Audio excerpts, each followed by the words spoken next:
This is Bob Duchense's Wild Maine. Just after Christmas in Turner, Maine, a 12-year-old boy captured video footage of what looks like Bigfoot, Sasquatch. It's the latest evidence of the legendary creature's existence in Maine. On today's show, I will have a sober, serious conversation with a Bigfoot expert to examine this possibility. How would we go about trapping one? Do we have any idea what it eats and what we would bait a trap with? I mean, would beer work? Well, I've tried that.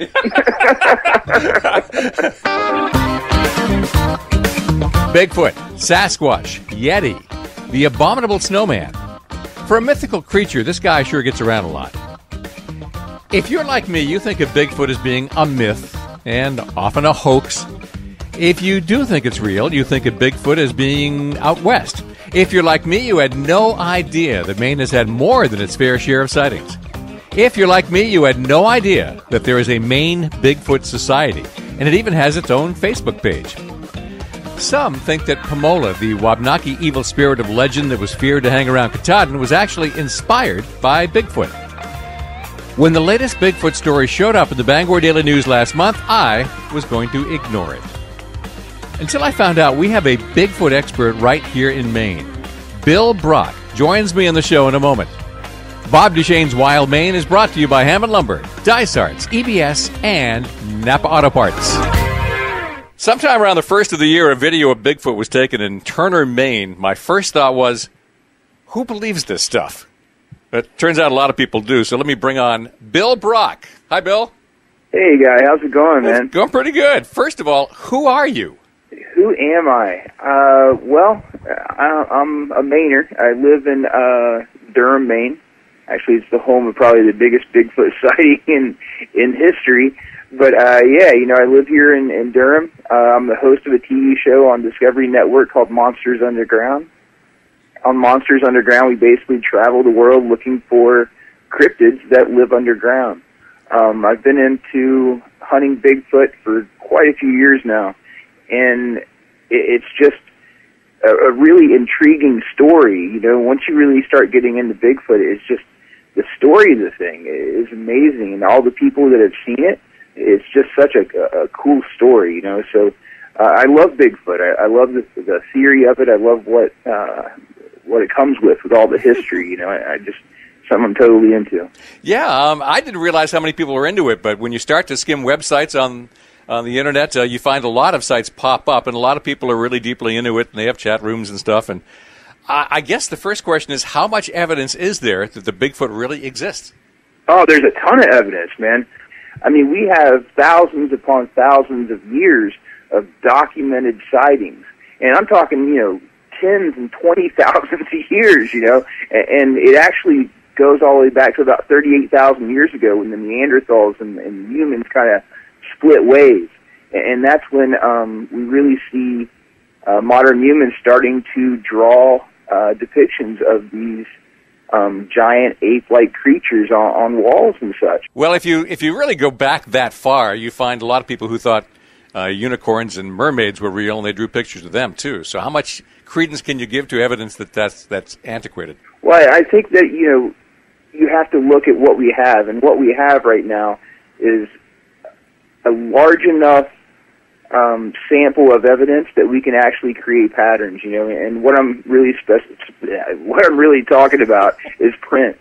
That's something physical that we can take out of the woods and take back and analyze, have it put into a scanner, make a three-dimensional print, and take a good look to see if all these things are actually basically creating patterns. And we're seeing that. So what we've seen is patterns. We see the same basic shape and size of the foot. It's typically around 15 to 17 inches, about 6 inches wide. We've seen that for hundreds of years. Let me ask you a quick question then. With these footprints, is there anything else left behind, like hair or scat, that you can DNA analyze? Absolutely. Recently we had a sighting down in Florida, a place called Mayaca. I was with a few other guys, 5 of us. One of the guys, his name's Stacy Brown. He won the TV show Bigfoot Bounty, so he knows what he's doing. And so we were down there, and we all caught this thing on our thermal cameras.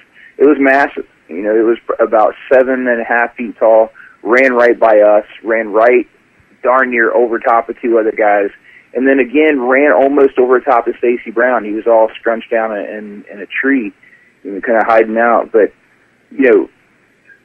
basically, we caught this thing on video, and we know that, it was real. So, I don't know, man. I don't know really what this is or anything else. And as far as evidence, yeah, we were able to try to find some scat that night. Basically what happened is after we had the sighting, Stacy Brown yelled, "Snake!" He actually was using his thermal and looking around on the ground. He yelled, "Snake!" We all kind of freak out because in Florida, everything down there will kill you. And so, we went over there, and it's actually scat. Like whatever this was, we scared it bad enough where it pooped. And that's something that humans really do. I mean, that's something primates do. That's something that we see in Sasquatch as well.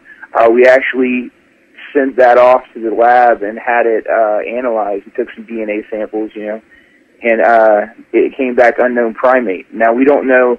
That's what I was told anyway, Like, I didn't see the results.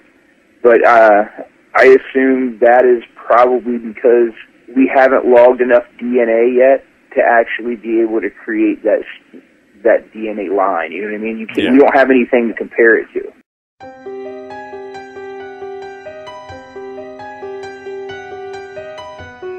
Here's what Wikipedia has to say about it. The skunk ape, also known as the swamp ape, stink ape, Florida Bigfoot, Myakka ape, and Myakka skunk ape, is a hominid cryptid said to inhabit the U.S. states of Florida, North Carolina, and Arkansas, although reports from Florida are more common. It is named for its appearance and for the unpleasant odor that is said to accompany it. According to the United States National Park Service, the skunk ape does not exist. Reports of the skunk ape were particularly common in the 1960s and 1970s. In 1974, sightings of a large, foul-smelling, hairy, ape-like creature which ran upright on two legs were reported in suburban neighborhoods of Dade County, Florida. In the year 2000, 2 photographs said to be of the skunk ape were taken by an anonymous woman and mailed to the Sheriff's Department of Sarasota County, Florida. The photographs were accompanied by a letter from the woman in which she claimed to have photographed an ape in her backyard. The woman wrote that on 3 different nights an ape had entered her backyard to take apples left on her back porch. She was convinced the ape was an escaped orangutan. The pictures have become known to Bigfoot enthusiasts as the skunk ape photos. Though the woman remains anonymous, researchers tracked down the photos to a photo lab in Sarasota, which is near the Myakka River. Here's the thing. Some of the sightings in Maine were more widely witnessed and hearted a hoax. So when Bill Brock and I return in a moment, we will return to Maine. This is Bob Duchenne's Wild Maine on Sports Radio 92.9 The Ticket.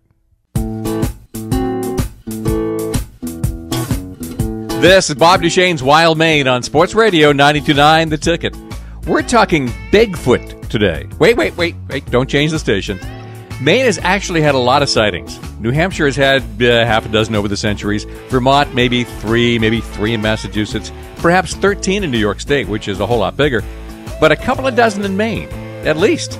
So either we're crazier than our neighbors or something else is going on. Well, I guess let's bring this back to Maine then. I didn't realize that Maine was a hotbed of Bigfoot activity. You tend to think of out west where that famous video, what was it, the Patterson video was shot? Yeah, out in Bluff Creek, California, the Patterson-Gimlin film. Yeah, it was 1967. That was a very long time ago. But that's what everybody thinks of when they think of what Bigfoot looks like.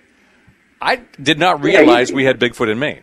Right, and Bigfoot in Maine, we probably have a different body type to the Bigfoot we have here in Maine. There's a rule they use in biology. It's called the Bergman's rule.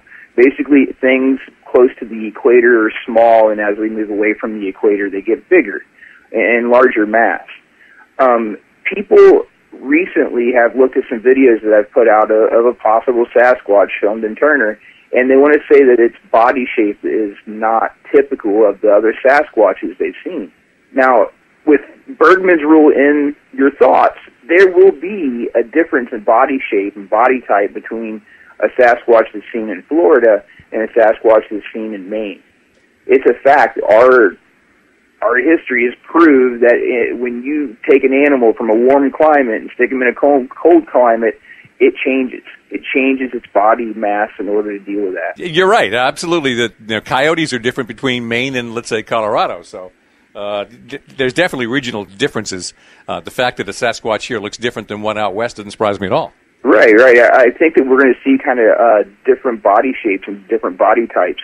Every human is built a little bit different, and my guess is these Sasquatches are probably part human, so I would expect it to probably have a slightly different body type.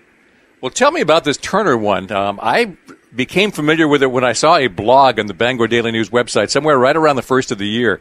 When did this video actually get taken? I believe it was just after Christmas. I'm guessing. I think it was probably the 28th.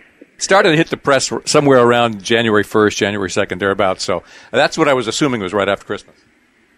Right. Yeah, it was right after Christmas. I'm not positive on the dates right now, but it was right about the first of the year. It was a pretty awesome find for us. What happened is the father of the kid who filmed the Sasquatch posted on Facebook this video of what he said could be a Bigfoot, and a lot of people were checking it out and stuff, and we basically got told about it, here at Team Rogue, AJ and I. AJ made the connection for us, got us an interview with the family. We went up there and talked to the young man who filmed it, and while we were hanging out, he showed me a new video that was just epic. I mean, this thing is an amazing video of a possible Sasquatch, and either it's like the best friggin' hoax ever, or it's a Sasquatch.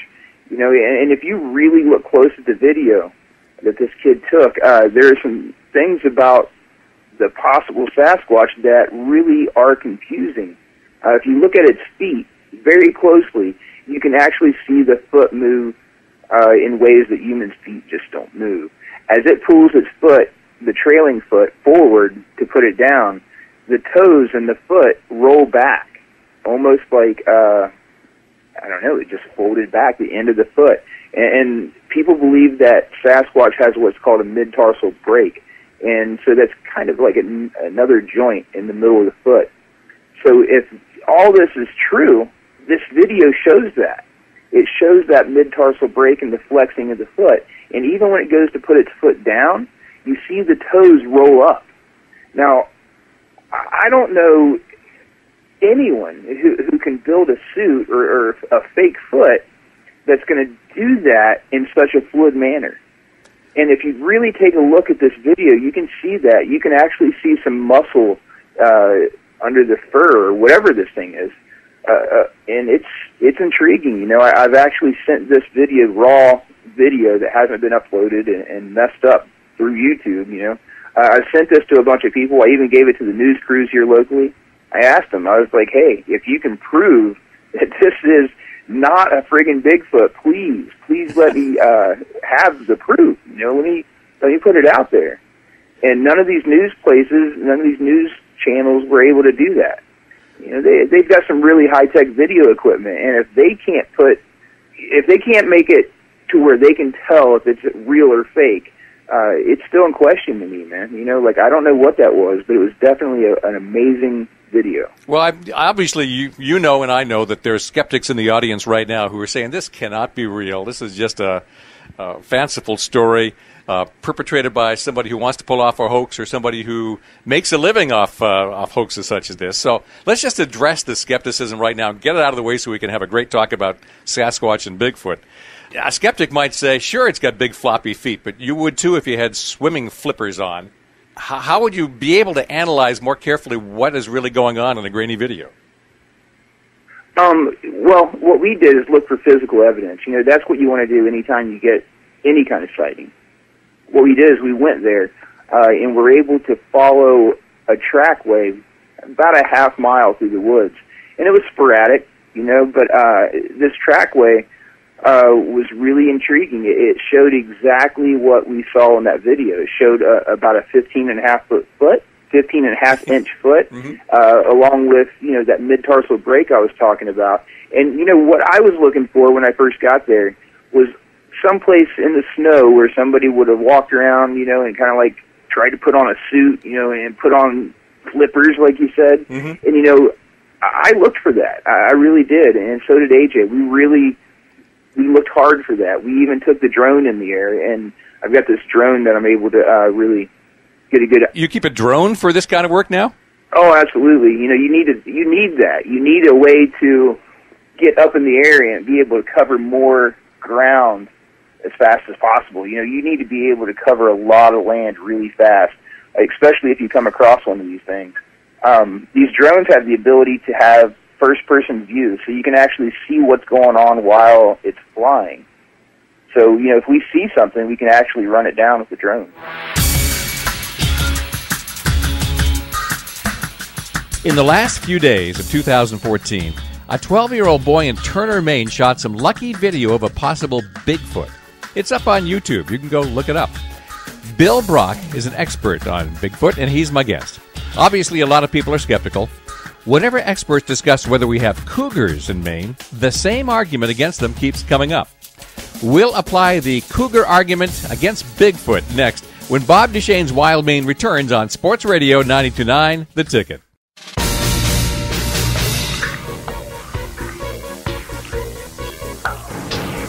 This is Bob Duchense's Wild Maine on Sports Radio 92.9 The Ticket.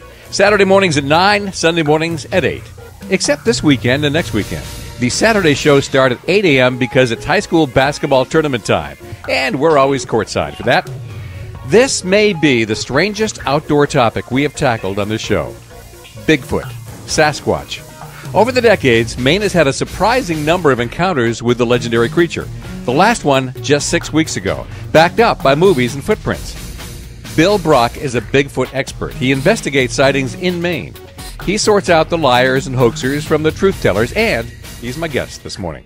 Well, when we talk about whether or not there are cougars in the state, the winning argument that I always get from the biologists is if a cougar really existed here, sooner or later we'd find a dead one.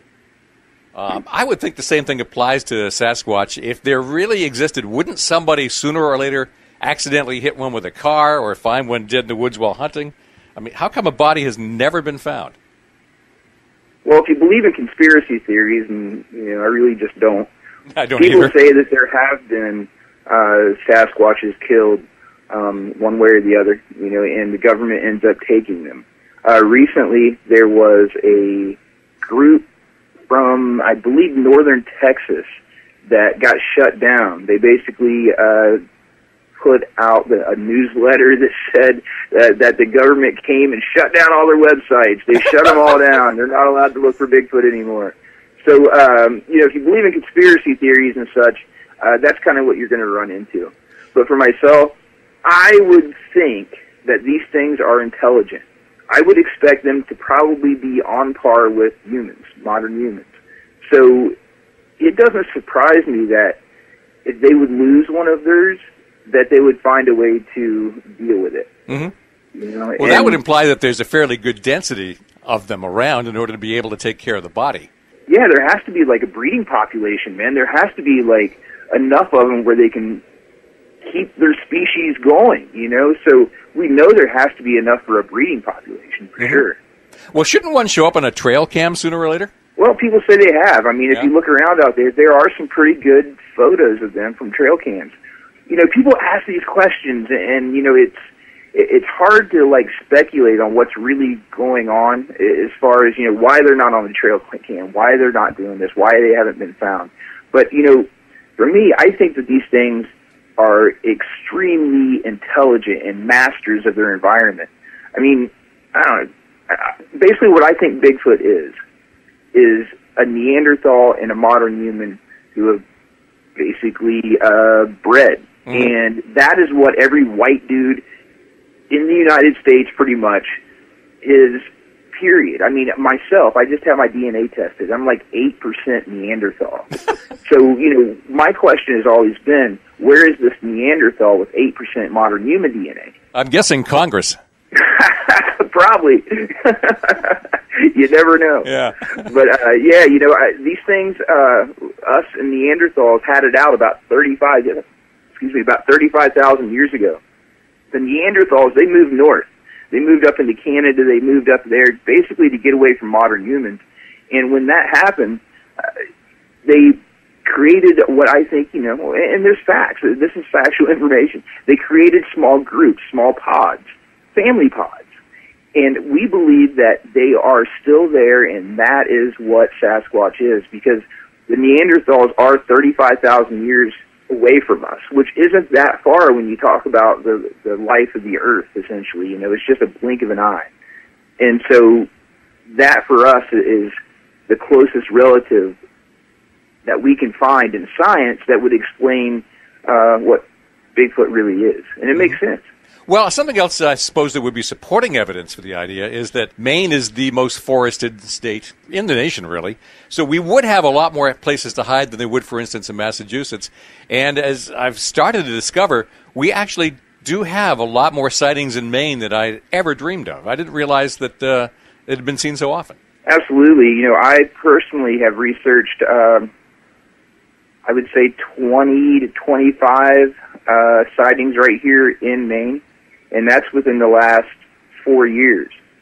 So, we have a lot of sightings. And, I was talking about the Durham gorilla sighting earlier, and that one for me is probably one of the most interesting sightings to ever happen in Maine. Back in the 70s, pretty much the whole town of Durham saw a Sasquatch. They saw this thing in a few different places. I've talked to eyewitnesses that are convinced that they saw a Sasquatch. The police actually went out, investigated, and found prints that they casted, and they described them as a chimpanzee-like print without the divergent toe. So that, to me, is just exactly what we see in a Sasquatch print. So here in Maine, we definitely have a long history of Sasquatch living here. Even like the Pumula up on Mount Katahdin. These things have been spotted here in Maine since they could really record history. And again, that leads us back to the Neanderthal theory, because, the further back you go, the more people were saying that they were scared of these creatures because if you, went away from the campfire, that these things would scoop you up and take you away. Well, like I said, we know that the Neanderthals were no doubt breeding with modern humans, and we kind of think that maybe these things were stealing women and children in order to basically keep their gene pool going,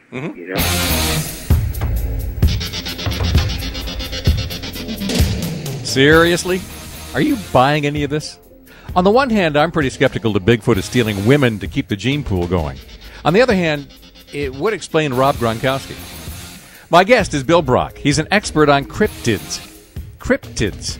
Until I met Bill, I'd never heard the word before. And if Bigfoot is a cryptid, what else is? Stand by. This is Bob Duchenne's Wild Maine on Sports Radio 92.9 The Ticket.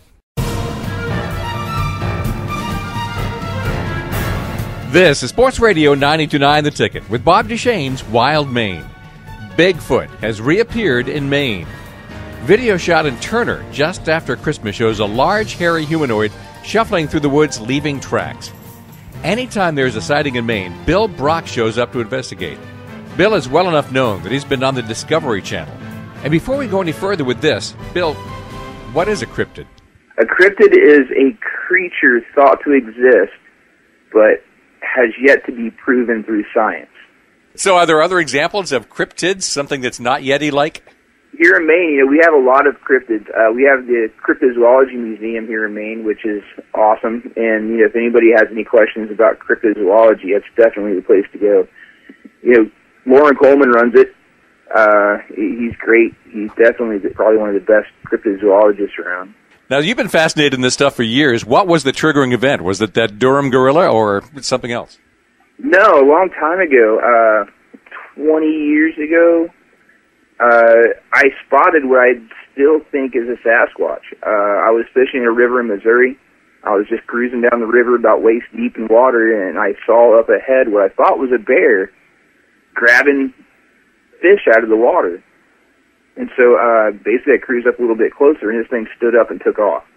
And when it took off, I ran after it because I wanted to see what the heck it was. It ran faster than I could. It basically outran me within a few seconds. But I saw the thing. It was definitely something upright, hairy and outran me. And I was in good shape back then. You know, I was pretty good to go. And you know, it was pretty awesome. Man. It was a crazy experience. But that's what triggered this. That's what made me want to find out, you know, is this really some kind of crazy hairy hominid? You know, is this like a Bigfoot, or is this like explainable through science? You know, like, what is this thing? And that's the question I've always had. Let's pause there a second. Bill Brock mentioned the Cryptozoology Museum. It's on Congress Street in Portland, not far from the State Theater. You won't find any real cryptids inside, of course, because once science proves its existence, it stops being a cryptid. But the museum has lots of replicas and photos and artifacts from the centuries of study of things like Bigfoot, Mothman, the Loch Ness Monster. Now, let's talk about proving the existence of Bigfoot. The first thing that comes to my mind, I suppose, is how would we go about trapping one? Do we have any idea what it eats and what we would bait a trap with? I mean, would beer work? Well, you know, I've tried that. Because if that had worked, they just crash into my campsite every night, I think. Right, yeah. At least you think it's a Sasquatch. Basically what we do is we try to simulate the critters out there in the environment. You know, basically what we'll do is create, I don't know, it's kind of like hunting coyotes. We use calls and we use bait essentially like hunting coyotes. But, you know, we're using whole animals a lot of times. You can even get on Facebook, or I'm sorry, YouTube, and see some of the videos where we've used entire animals out there. And, you know, they're dead, but in the wintertime, you basically let them die. They roll over on their side. They freeze up tight. You take them out and use calls, and you have this real animal out there. And we did that. You know, we got some pretty interesting results from that. So is the speculation that it's a carnivore? Or, I mean, gorillas, for instance, are, well, vegan. Is it possible he just doesn't eat meat? I think it's an opportunivore. I think if it has the opportunity to eat something, it's going to take it. You know, and any kind of easy meal is probably what this thing's going to be after. It takes a lot to survive in the wilderness, and every calorie you put out, you got to replace somehow. So if this thing has the opportunity to grab up something easy, I think it's going to do it. You know, I think it's going to grab that dead animal, you know, and take it away. Okay, that's my guess. So why haven't we trapped one then? Because I haven't created that trap yet. Okay. But I'm working on it. All right. When you go out to investigate sightings, some of them are going to end up being hoaxes. How can you tell the difference? Well, you know, every time I go and investigate one of these sightings, I go into it like, you know, with an open mind. I try not to think that it's a fake, a hoax, and I try not to think that it's real. I go in and I collect as much information as I can and then make a decision. You know, is this thing real or hoax? And I've done it enough times where I can pretty well figure it out within the first few minutes of being there. Yeah. And you know, we were talking about this Turner, Maine Bigfoot sighting earlier, and I think these people are credible, man. I think that these people were telling me the truth. And I tried to pressure this kid. I tried to get him to basically tell me that it was hoax. And he didn't do it. He never cracked. He never looked like he was lying to me. His dad is a prominent business owner, and so is his mom. And I don't think they would want the bad press. I don't think they would want their kid out there, I don't know, spreading these rumors that weren't true, because I think it would affect them later. And, you know, it's just my own opinion, but I'm a pretty good judge of character. And I believe this young man was telling me the truth. And, you know, it's basically, I base that on all the other investigations I've dealt with. This kid definitely seemed like he was being legit, you know, and if he has definitely got one of the best friggin' Sasquatch videos probably ever put out there. It's crazy, you know, like I don't know how he was able to pull this off, but if it's real, it's pretty awesome. Well, when they had that Patterson-Gimlin video back in 1967, that eventually ended up in the hands of a lot of people who were both using it as supporting and debunking evidence, and it was analyzed to death. So what's going to be the future of this video that was taken in Turner? You know, I've basically put it out there for people to break down and look at and do whatever they want to with it.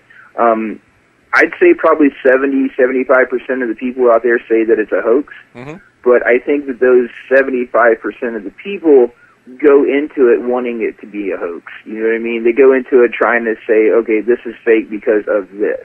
Yeah. Well, you should think more like well, let me just analyze this for what it is. What kind of information can we get out of this video? And that's what we did, you know, and hopefully more people will do that and help me figure out what the heck it was. Mm-hmm. But, you know, there's got to be somebody out there that's smarter than me and can basically figure out what the heck we're dealing with, you know? Well, I would think if you have a lot of experience investigating and you can sniff out right away when somebody's really hoaxing you, there must be some telltale signs about what is a hoax. I'm guessing, if somebody provides footprints that were clearly handmade, or as you say, if you can find where they put on the costume, those things are obviously automatic debunking methods. What are some of your tricks for perceiving who's telling the truth and who's making something up? I guess the first thing that happens is, I don't know, really, I base a lot of it on this TV show that I just did, Monsters Underground.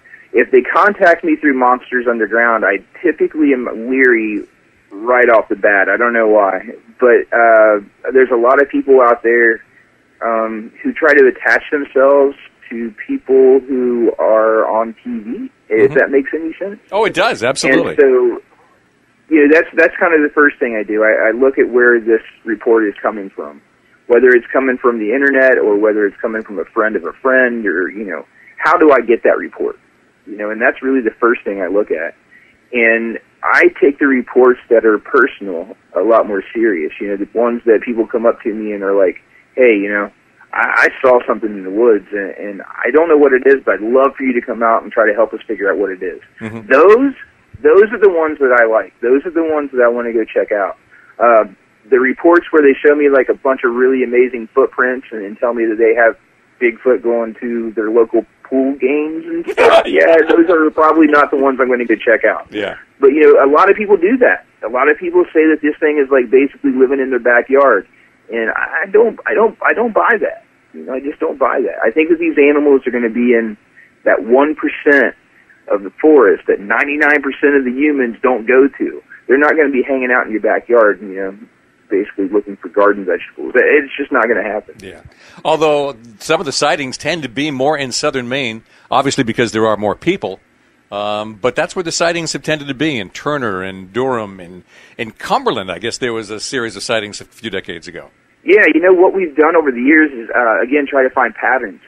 These patterns definitely indicate some type of migration trail. I mean, it looks like they're migrating from up north to the coast and then back again. I think that there are a few places within these migration patterns where they have to cross through fairly large populated areas. Here in Maine, you're able to do that pretty easily, but you're going to have to cross some roads. You're going to have to expose yourself here and there, and that's where these things are being seen. In Sydney, there's a guy that's been sending Lauren Coleman tracks for years. Evidently, he's pretty much figured out where these things are migrating, and he keeps finding tracks, and he keeps sending them to the museum. Where are they going? They going to a Gunkwit? I mean, there's no place to hide along the coast. Well, yeah. Have you ever been to Bar Harbor in the middle of winter? Yeah. I think you could probably hide there.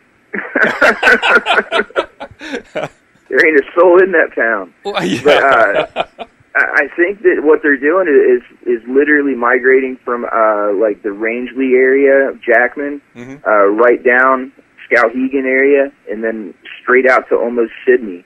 And the down east area is kind of an interesting area because there are areas there that really don't have a whole lot of population, and we see sightings there.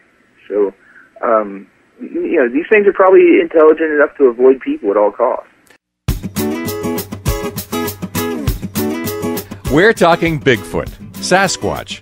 According to my guest, Bill Brock, there is evidence that they exist in Maine. And to his credit, he was interested in this long before he had a cable television show. Wait, what? Depending on your point of view, Bigfoot is either intriguing enough, real enough, or entertaining enough to make it onto the Discovery Channel. Bill is involved with a show called Monsters Underground. We'll get the skinny on that when Bob Duchense's Wild Maine continues on Sports Radio 92.9 The Ticket.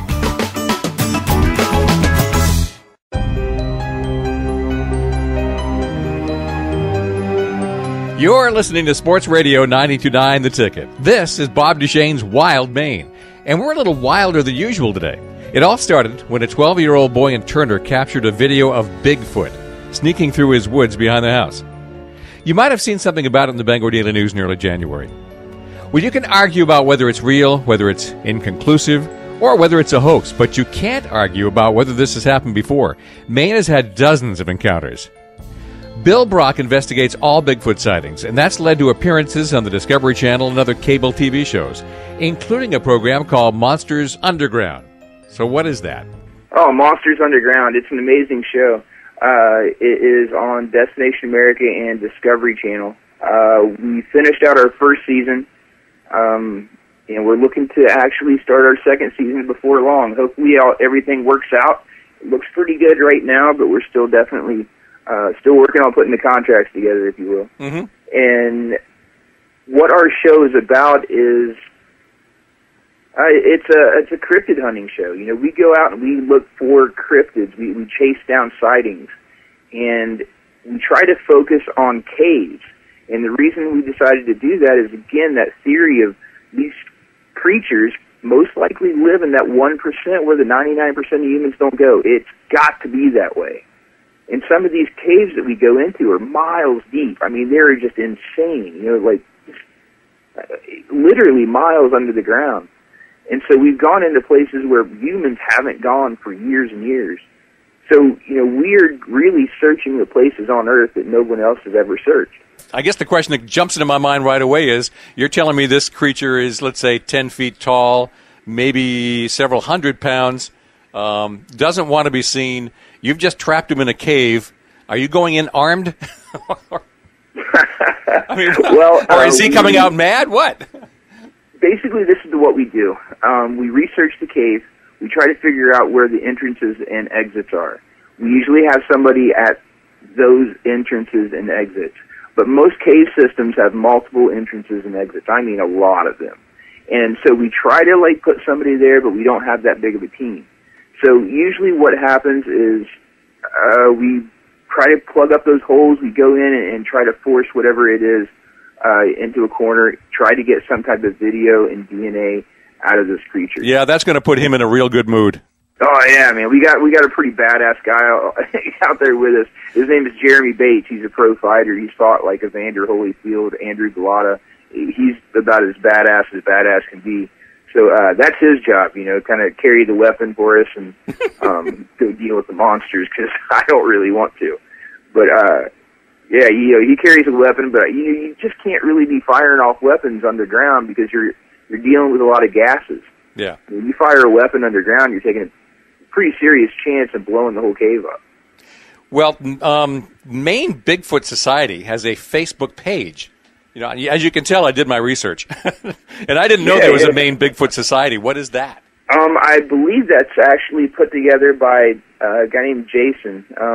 Jason is from the Bangor area, and it's really just a group of people here in Maine that have had Sasquatch sightings, and a place for them to go and talk about it. I know that almost sounds like Alcoholics Anonymous, but it kind of is.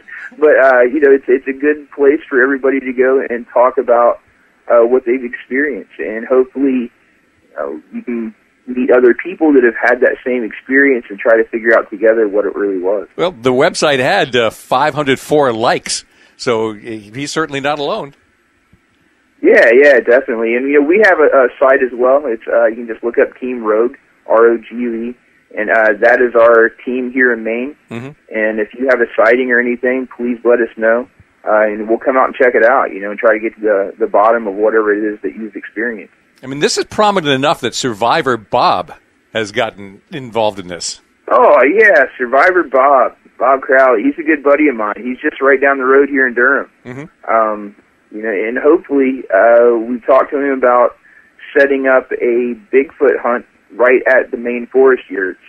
So it's going to be an open Bigfoot hunt. We haven't really announced it yet. We don't really have a date, but I've definitely talked to him about it.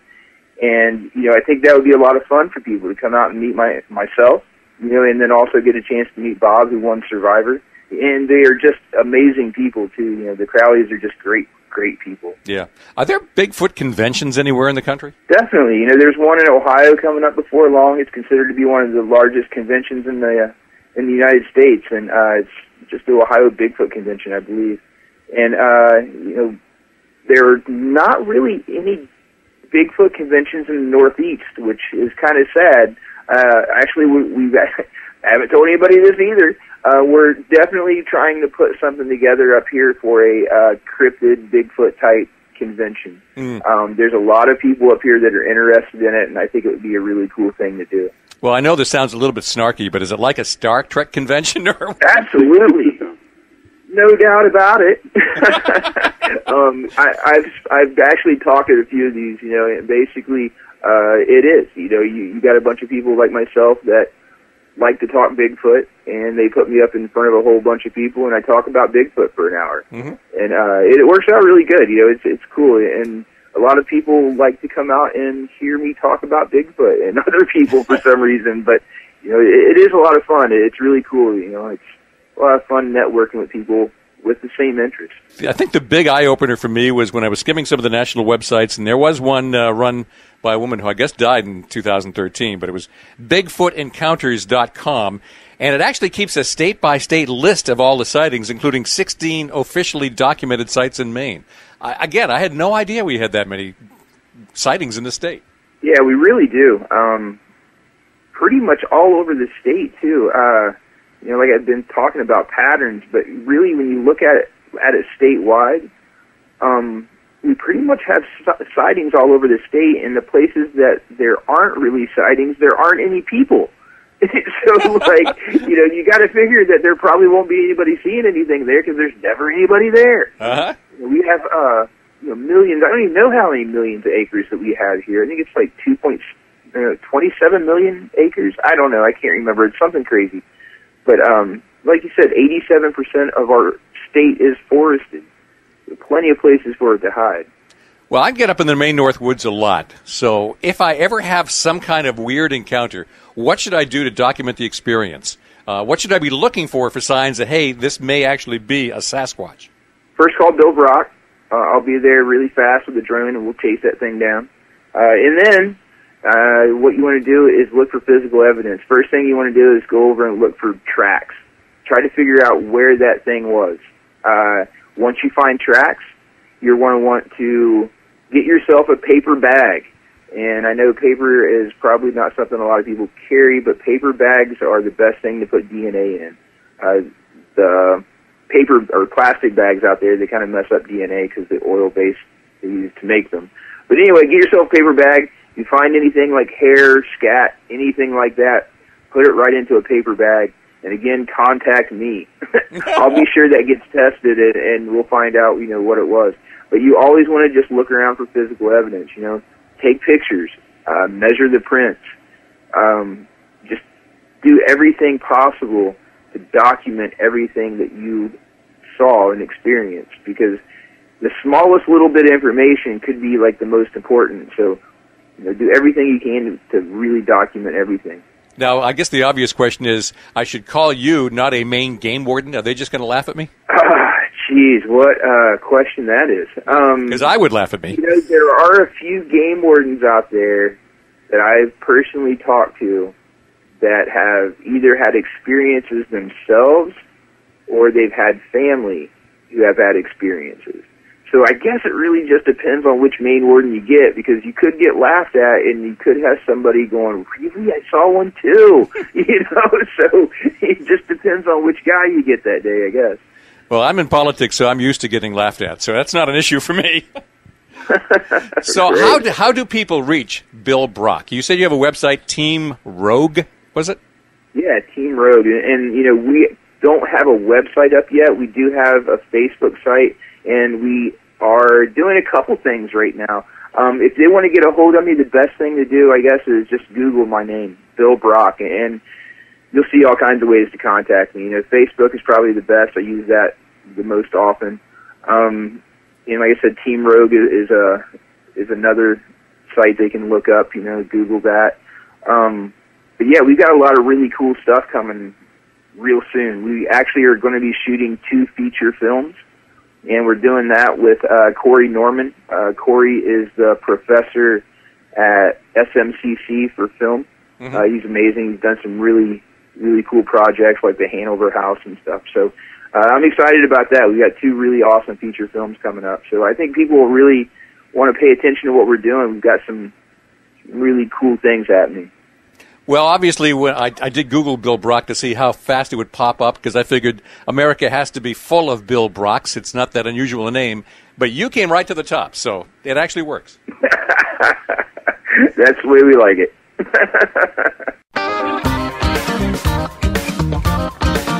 That's Bill Brock, Bigfoot Expert, a title that looks really good on a resume. This is Bob Duchense's Wild Maine, airing every Saturday morning at 9 a.m. and Sunday at 8 a.m., except for the 2 weeks of the high school basketball tournament. As happens every year, Sports Radio 92.9 The Ticket is live at the Cross Insurance Center in Bangor for the high school basketball tournament on Saturdays. So when the show hits the air next Saturday, we'll be on at 8 a.m. Sundays this weekend and every weekend are always at 8 a.m. And as always, as soon as the show airs, it goes up online. The whole archive is at 929theticket.com. Just go to the website and click on Bob Duchesne. Bob Duchense's Wild Maine is brought to you by Hammond Lumber, Dice Arts, EBS, and Napa Auto Parts. This is Sports Radio 92.9 The Ticket.